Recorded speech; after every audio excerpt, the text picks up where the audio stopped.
Welcome back to Ranjini YouTube channel. Second P U C second examination ಯಾರೆಲ್ಲ ಬರೆದಿದ್ದೀರಾ ಅವರು ರಿಸಲ್ಟ್ಗೋಸ್ಕರ weight ಮಾಡ್ತಾ ಇದ್ದೀರಾ. So result ಯಾವಾಗ ಬರುತ್ತೆ ಎಕ್ಸಾಮ್ 2 ಅಂತ ಹೇಳ್ಬಿಟ್ಟು ವೆಯ್ಟ್ ಮಾಡ್ತಾ ಇದ್ದೀರಾ. ಸೊ 13th ನಿಮ್ಮ ಒಂದು ಎಕ್ಸಾಮಿನೇಷನ್ ಕಂಪ್ಲೀಟ್ ಆಗಿದೆ. ಈ ಸರ್ತಿ ಲಾಸ್ಟ್ ಟೈಮ್ ಏನು 15 to 20 ಡೇಸ್ ಎವ್ಯಾಲ್ಯೂಯೇಷನ್ಗೆ ತೊಗೊಂಡಿದ್ರು ಅಷ್ಟು ಟೈಮೆಲ್ಲ ತೊಗೊಳ್ಳೋದಿಲ್ಲ. 20 ಒಳಗಡೆ ಈ ಮಂತ್ 20 ಒಳಗಡೆ ನಿಮ್ಮ ಒಂದು ಎವ್ಯಾಲ್ಯೂಯೇಷನ್ ಕಂಪ್ಲೀಟ್ ಆಗುತ್ತೆ. ನೆಕ್ಸ್ಟು ಅದಾದ ನಂತರ 25ಗೆ ನಿಮ್ಮ ಒಂದು ರಿಸಲ್ಟ್ ಅನೌನ್ಸ್ ಆಗುವಂತಹ ಎಲ್ಲ ಚಾನ್ಸಸ್ ಕೂಡ ಇದೆ. ಓಕೆನಾ. ಸೊ ನಿಮಗೆ ಗೊತ್ತಾಗುತ್ತೆ ಅಂದರೆ ಈಗ ನಾಳೆ ರಿಸಲ್ಟ್ ಅಂತ ಅಂದರೆ ಇವತ್ತು ಮಧು ಬಂಗಾರಪ್ಪ ಅವರು ಪ್ರೆಸ್ ಮೀಟ್ ಮಾಡಿಬಿಟ್ಟು ತಿಳಿಸ್ತಾರೆ ರಿಸಲ್ಟ್ ನಾಳೆ ಬರುತ್ತೆ ಅಂತ ಹೇಳಿಬಿಟ್ಟು. ಸೊ ಅಲ್ಲಿಗೆ ಕನ್ಫರ್ಮ್ ಆಗುತ್ತೆ. ಆ ಥರ ಅಫಿಷಿಯಲ್ ಅಪ್ಡೇಟ್ ಏನಾದರೂ ಬಂದರೆ ನಾನು ನಿಮಗೆ ತಿಳಿಸ್ತೀನಿ. ಓಕೆನಾ.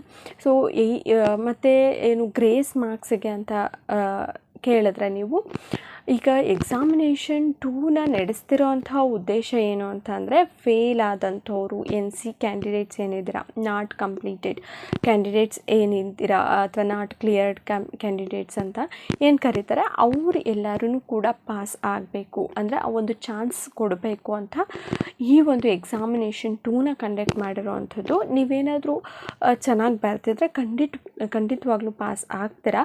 ಅಕಸ್ಮಾತ್ ಈಗ ಪಾಸಿಂಗ್ ಮಾರ್ಕ್ಸಿಗೆ ಅಷ್ಟೇ ನಾನು ಬರ್ತಿದ್ದೀನಿ ಅದರಲ್ಲಿ 1 or 2 ಮಾರ್ಕ್ಸ್ ಹೋಗಬಹುದು ಅಂತ ಇದ್ದರೆ 1 or 2 ಮಾರ್ಕ್ಸಲ್ಲಿ ನೀವು ಫೇಲ್ ಆಗ್ತಿದ್ದೀರಾ ಅಂತ ಅಂದರೆ ಖಂಡಿತವಾಗ್ಲೂ ನಿಮಗೆ ಮಾರ್ಕ್ಸ್ನ ಕೊಡ್ತಾರೆ. ಅದಕ್ಕಿಂತ ಕಡಿಮೆ ಏನಾದರೂ ನೀವು ತೆಗೆಯೋ ಹಾಗಿದ್ರೆ ಅವರು ಕೂಡ ಏನು ಮಾಡೋದಕ್ಕೆ ಆಗೋದಿಲ್ಲ. ಸೊ 1 or 2 ರೇಂಜಲ್ಲಿದ್ದರೆ ಖಂಡಿತವಾಗ್ಲೂ ಗ್ರೇಸ್ ಮಾರ್ಕ್ಸು ಸಿಗುತ್ತೆ. ಸೊ ಇನ್ನು ಚೆನ್ನಾಗಿ ಬರ್ದಿರೋ ಅಂಥವರಿಗೆ ಒಳ್ಳೆ ಮಾರ್ಕ್ಸ್ಗಳೇ ಬರುತ್ತೆ. ಓಕೆನಾ.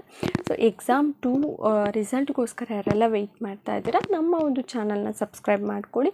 ನಾನು ರಿಸಲ್ಟ್ ಅನೌನ್ಸ್ ಆದ ತಕ್ಷಣ ಅಥವಾ ಯಾವುದೇ ಅಫಿಷಿಯಲ್ ಏನು ಅಪ್ಡೇಟ್ ಬಂದರೂ ಕೂಡ ನಿಮಗೆ ತಿಳಿಸ್ಕೊಡ್ತೀನಿ. ಓಕೆನಾ. ಸೊ 25ರ ಒಳಗೆ ನಿಮ್ಮ ಒಂದು ರಿಸಲ್ಟ್ ಅನೌನ್ಸ್ ಆಗುತ್ತೆ.